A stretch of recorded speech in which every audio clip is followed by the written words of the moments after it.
उन्हाळा स्पेशल फक्त अर्धा लिटर दुधापासून एकदम क्रीमी मलाईदार आणि रवाळ असं मलई आईस्क्रीम आपण घरच्या घरी कसं करायचे ते बघणार आहोत. करायला एकदम साधा आणि सोपा आहे. आपण यामध्ये व्हिपक्रीम न वापरता फक्त दुधापासून आपण हे आईस्क्रीम बनवलेलं आहे. करायला एकदम साधं सोपं आहे. चला तर मग पटकन हे मलाईदार आईस्क्रीम कसं करायचं ते बघूया. पण त्याआधी चॅनेलवर जर नवीन असाल आणि माझा व्हिडिओ जर पहिल्यांदाच बघत असाल तर चॅनेलला नक्की सबस्क्राईब करा. चला तर मग रेसिपीला पटकन सुरुवात करूया. सुरुवातीला आपल्याला कढईमध्ये इथं मी अर्धा लिटर दूध घेतलेलं आहे. आता गॅस मी इथं चालू केलेला आहे, गॅस बंदच आहे. आता या अर्धा लिटर दुधातलं 1-2 चमचे दूध मी साईडला वाटीमध्ये काढून घेणार आहे. आता दूध साईडला 2 चमचे काढून घेतल्यानंतर आता आपण या राहिलेल्या दुधामध्ये अर्धी वाटी आपल्याला यामध्ये मिल्क पावडर मिक्स करून घ्यायचे. गॅस आपला इथं बंदच आहे. मिल्क पावडर आणि दूध मिक्स केल्यानंतर त्यानंतर आपल्याला गॅस चालू करायचा आहे. मिल्क पावडरच्या दुधामध्ये गुठळ्या होऊ नयेत म्हणून आपल्याला गॅस बंद असतानाच मिल्क पावडर यामध्ये मिक्स करून घ्यायचे आणि त्यानंतरच आपल्याला गॅस चालू करायचा आहे. आता दुधामध्ये मिल्क पावडर छान अशी एकजीव करून झालेली आहे. आता आपण गॅस चालू करायचा आहे आणि आपल्याला या दुधाला छान अशी उकळी काढून घ्यायची आहे. गॅस आता इथं मी फुल्ल केलेला आहे आणि दुधाला आपल्याला 1-2 मिनिटात या उकळी काढून घ्यायची आणि त्यानंतर या दुधाला उकळी यायला लागली की आपल्याला 10 मिनिट दूध लो गॅसवर दूध थोडंसं आपल्याला आटवून घ्यायचं आहे. आता दुधाला छान अशी उकळी आलेली आहे. गॅस आपण लो केलेला आहे. 10 मिनिट दूध आपण असं सतत असं हलवत राहायचं आहे. आपण इथे व्हिपक्रीमचा अजिबात वापर करणार नाही. फक्त दुधापासून आपण एकदम मलाईदार आणि क्रीमी असा आईस्क्रीम घरच्या घरी आपण इथं बनवणार आहोत. आता जवळजवळ 10 ते 15 मिनिट झालेले आहेत आणि दूध थोडंसं आटलेलं आहे. आता आपण साईडला ज्या वाटीमध्ये 2 चमचे दूध काढून घेतलं होतं, आता यामध्ये आपल्याला 1-2 चमचे आपल्याला कॉर्नफ्लॉवर घालून घ्यायचं आहे. फक्त या दुधाला थोडासा दाटसरपणा येण्यासाठी आपल्याला 1-2 चमचे या दुधामध्ये कॉर्नफ्लॉवर घालून घ्यायचं आहे. याच्या छान अशा आपल्याला गुठळ्या सगळ्या मोडून घ्यायच्या आहेत. दूध आपल्याला एकसारखं एकजीव हे करून घ्यायचं आहे आणि त्यानंतर आपल्याला या दुधामध्ये हे कॉर्नफ्लॉवरचं मिश्रण आपल्याला घालून घ्यायचं आहे आणि लो गॅसवर आपल्याला पुन्हा सतत असे 10 मिनिट आपल्याला हे हलवून घ्यायचं आहे. आता हे आपण साईडला दुसऱ्या गॅसवर असंच दूध हे ठेवणार आहे आणि हे दूध थोडंसं घट्ट होईपर्यंत आता आपल्याला काय करायचं आहे, साखर दुसऱ्या एका कढईमध्ये वितळून घ्यायचे. तर त्यासाठी मी चवीनुसार 1 वाटी इथं साखर घेतलेली आहे आणि आपल्याला साखर ही मेल्ट करून घ्यायची आहे, म्हणजेच वितळवून घ्यायची आहे. तुम्ही डायरेक्ट दुधामध्ये सुद्धा साखर टाकू शकता, पण त्याची चव आणि जर तुम्ही अशा पद्धतीने साईडला जर साखर वितळवून घेतला तर या आईस्क्रीमची चव खूप वेगळी लागते आणि फरक खूप लागतो या आईस्क्रीममध्ये. तर तुम्ही अशा पद्धतीने नक्की साखर वितळवून घालून बघा.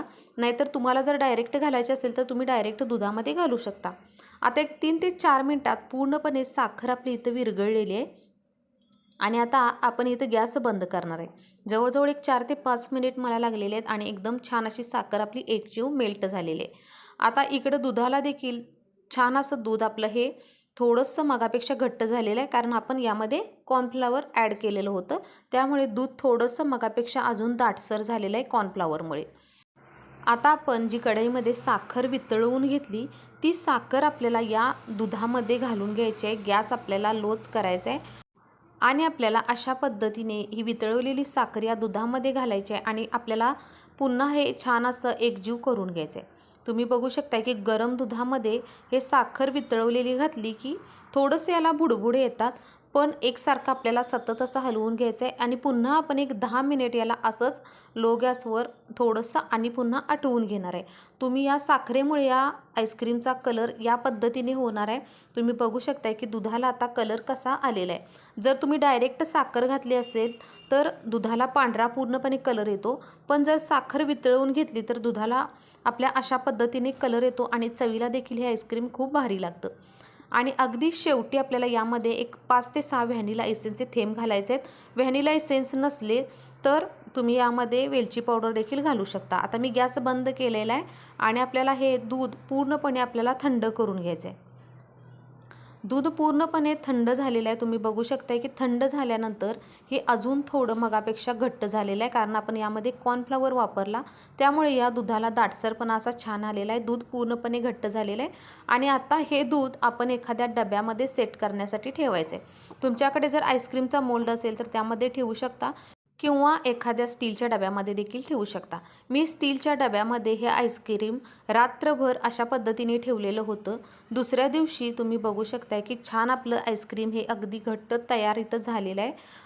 आणि आता हे आईस्क्रीम आपण साईडला काढून घेऊया. तुम्ही बघू शकताय की आपलं आईस्क्रीम एकदम क्रीमी आणि दाटसर आणि मलाईदार तयार झालेलं आहे आणि चवीला एकदम भारी लागतं, कारण आपण डायरेक्ट साखर न वापरता साखर वितळवून घेतली, त्यामुळे या आईस्क्रीमला कलर देखील छान येतो आणि चवीला देखील हे आईस्क्रीम तेवढंच भारी लागतं. आणि तुम्हाला मी कट करून देखील दाखवते की तुम्ही बघू शकताय की एकदम छान असं क्रीमी आपलं इथं आईस्क्रीम तयार झालेलं आहे. आपण यामध्ये व्हीप क्रीमचा वगैरे काहीही वापर केलेला नाही, तरीसुद्धा एकदम आईस्क्रीम आपलं हे मार्केटसारखं तयार होतं. तुम्हाला यातील मी एक पीस बाजूला घेऊन देखील दाखवते की याला टेक्स्चर कशा पद्धतीने आलेलं आहे ते तुम्ही बघू शकताय. अगदी छान असं क्रीमी आपलं आईस्क्रीम, मलाईदार आईस्क्रीम आपलं हे तयार झालेलं आहे. तर तुम्ही देखील व्हीप क्रीम काहीही न वापरता फक्त अर्धा लिटर दुधापासून हे तुम्ही आईस्क्रीम नक्की करून बघा. व्हिडिओ कसा वाटला कमेंट करून सांगा. व्हिडिओ थोडा जरी आवडला आणि चॅनेलवर नवीन असाल तर सबस्क्राईब नक्की करा.